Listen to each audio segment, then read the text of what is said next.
Welcome to one of the greatest engines ever produced. Welcome to the car that changed supercars forever. Welcome to the final goodbye for the beautiful and brilliant Audi R8.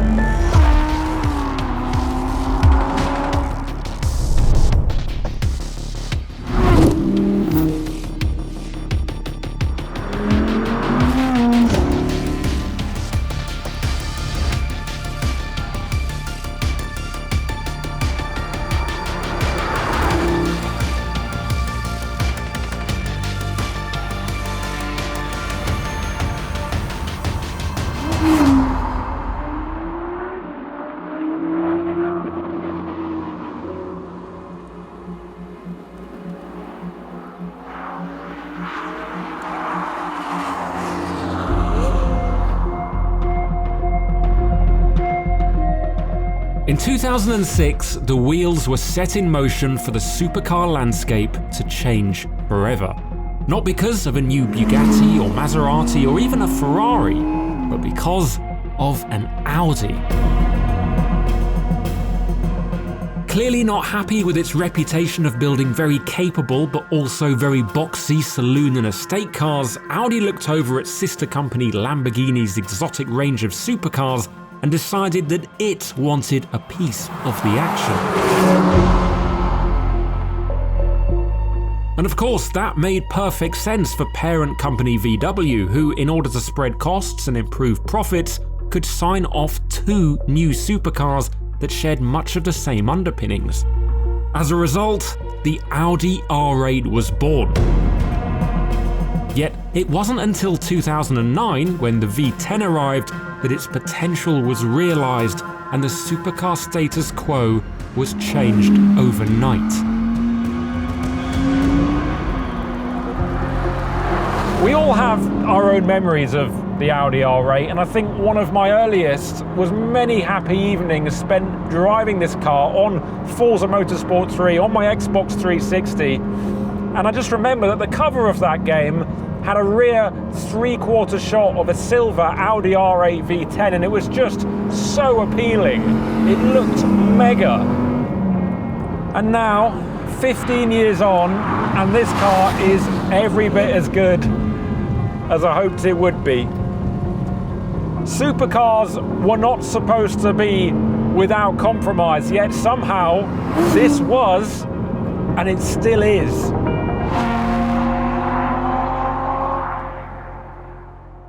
It is starting to feel its age now, but the R8 cabin is still a very special place to be, in my opinion. You've got this huge windscreen which is nicely raked downwards that you can look out and see everything. You've got really good visibility. You've also got a big red starter button on the steering wheel. You've got carbon, you've got Alcantara, you've got a proper gear lever, none of this button rubbish. And then even the boring switches, such as the climate control, are physical and they look interesting and different. I mean, in the real world, this is the ideal supercar cabin.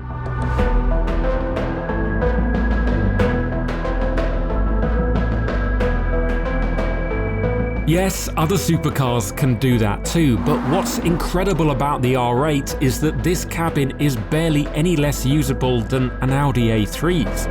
Everything works brilliantly, from the revolutionary virtual cockpit to the rotary dial controller to the actual space to put things both in the cabin and the boot.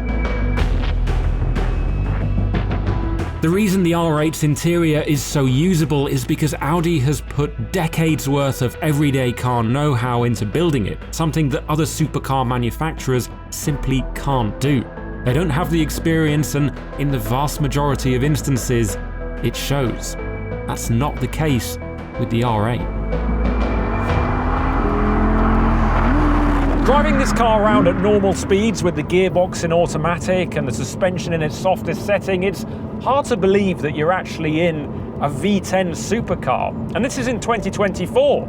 Imagine what it was like when this car first launched and supercars were a lot more uncompromising. The R8 actually forced other supercar manufacturers to up their game because they couldn't just write off a poorly designed cabin or a clunky gearbox as part of the car's charm, because then the R8 would just make it look silly. If Audi could do it with their first ever attempt at a supercar, then why couldn't they? It was also effortlessly cool. Never too understated or trying too hard, it was the vehicle of choice for Tony Stark and featured in countless other Hollywood productions and AAA video games. If there ever was a supercar to sum up the 21st century so far, then this really has to be it. But if I have one abiding memory of this car, it won't be the movie appearances or how nice the cabin is or how easy it is to drive.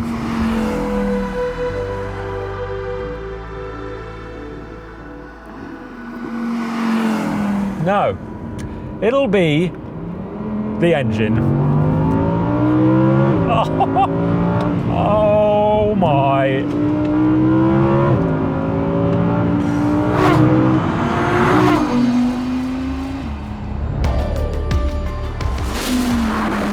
It's a 5.2-litre naturally aspirated V10 with 612 brake horsepower and seemingly infinite capacity to make you grin like a lunatic every time you run it through the gears.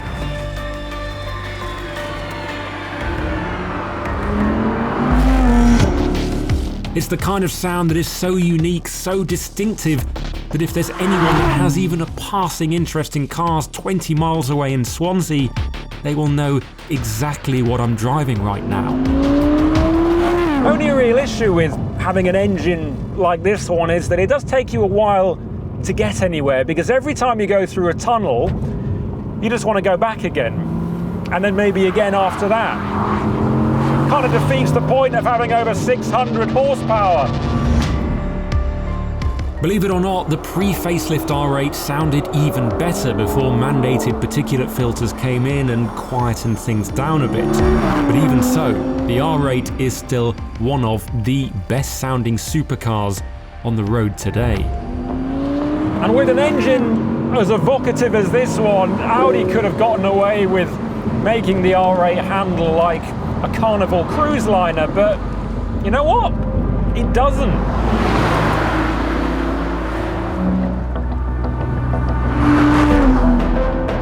Like most of today's supercars, the R8 flatters you with its tame demeanour and carefully judged balance. It's not as flowing or whip-it-quick to respond as a Ferrari, and you'll get more precision from a Porsche 911, but when it comes to doing things the Audi way, it's a perfect example of what made Ingolstadt's performance cars so incredibly popular over the last 2 decades.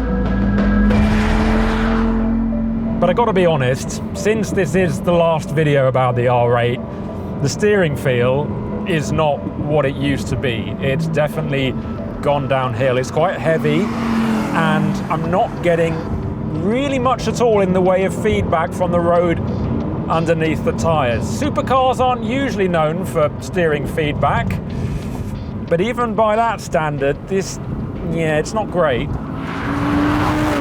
It's a shame because the balance is actually really nice and there's tons of grip, but I don't feel all that confident in exploiting it all of the time. It's the variable steering rack on this, and I can't help but feel perhaps they've overcomplicated it somewhat. The R8 was never that complex, and this probably shows why it was best to stick with that. Like all of the greats, the R8 is calling it a day perhaps a few years after its ultimate almighty peak. It was a car that came from nowhere, yet quickly captured the imagination of millions of fans around the world, won countless endurance titles, became the star of Hollywood blockbusters, and changed the supercar genre forever. A successor is due, but it's unlikely to be given the same name, and even if it was, the V10 engine will sadly be a thing of the past. The R8, as we know it, is no more. Many of you watching this will remember seeing the R8 for the first time and how exciting it was, how incredible it sounded, how effortlessly cool the design looked. And also, I don't know about you, but I always had it in my head that this was a somewhat attainable supercar, that maybe if my parents won the lottery, I could just about convince them to buy one, because it wasn't just another silly, ostentatious, impractical supercar. It was an Audi, and everything that came with it. You could drive the R8 like a normal car. You could take it on the school run, you could take it to work, you could park it anywhere. You didn't have to worry about it. And in that respect, it was totally unique. And now, sadly, it's time to say goodbye. So for the very last time, thanks for the memories, Audi R8. You will be missed.